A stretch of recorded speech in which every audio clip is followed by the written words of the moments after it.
Have you ever felt like life just won't give you a break? Like no matter how hard you try, one problem ends just as another begins? Financial stress, relationship drama, career setbacks. It can feel like you're stuck in an endless loop of survival. There's a powerful story about a man who, tired of battling hardship, sought peace by walking away from it all. He thought if he could escape his problems, life would finally offer him calm. But what he discovered changed everything. And it might just change something in you too. Today, we're not just retelling that story, we're going deeper.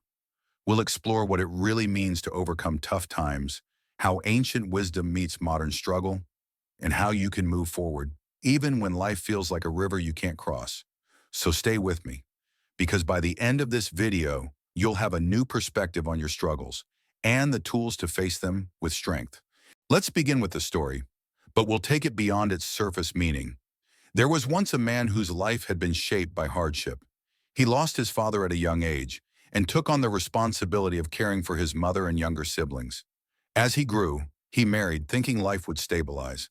But instead of relief, new challenges emerged. Money problems, relationship tensions, work pressures. The weight never lifted.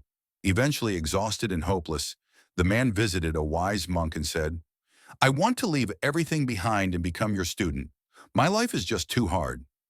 The monk listened and nodded, offering the man shelter for the night. The next day, they walked together and came to a river. The monk said, "We must cross." But instead of moving forward, they stood still. The man grew confused. "Why are we just standing here?" he asked. "We're waiting for the river to dry up," the monk replied. It sounded absurd, and that was the point. Life, like that river, keeps flowing. Problems, like the water, never stop. We often think, if I could just get through this one issue, everything will be okay. But then another wave hits, and another. What the monk was showing the man was that waiting for problems to disappear is like waiting for a river to dry up. It doesn't happen. In today's world, we often chase peace as if it's a destination, something that will arrive when everything finally goes right. But peace isn't the absence of problems. It's the presence of resilience. Let's look at some real-world examples. Real-life story, Howard Schultz, from poverty to Starbucks.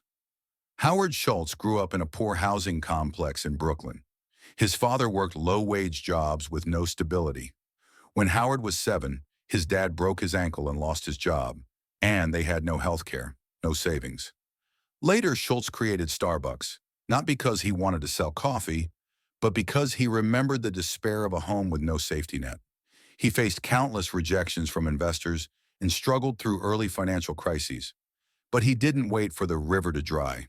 He crossed it, one painful step at a time. Today, Starbucks isn't just a brand, it's a symbol of grit. What if the river of life isn't meant to be dried up, but crossed?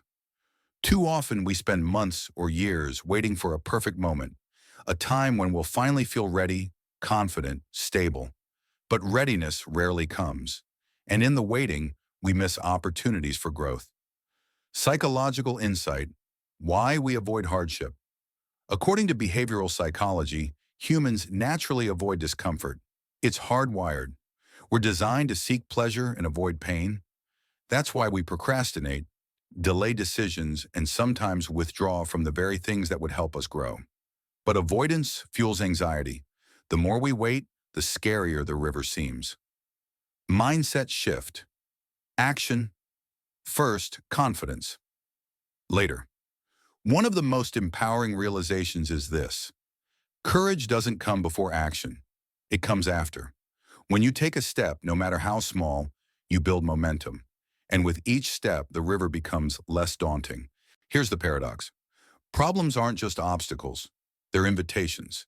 Every challenge carries a lesson. Every disappointment strengthens resilience. When you reframe your mindset, problems become fuel.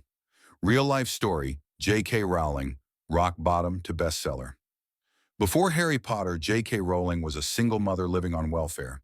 She battled depression, rejection, and hopelessness. But instead of giving up, she wrote, "Not when things were easy, but because they weren't." If she had waited for her problems to go away, we'd never know her name. And that's true for many of us. The version of yourself that will thrive in the future doesn't exist in spite of your problems, but because of how you grow through them. Let's return to the monk and the man. The monk smiled and said, "Exactly.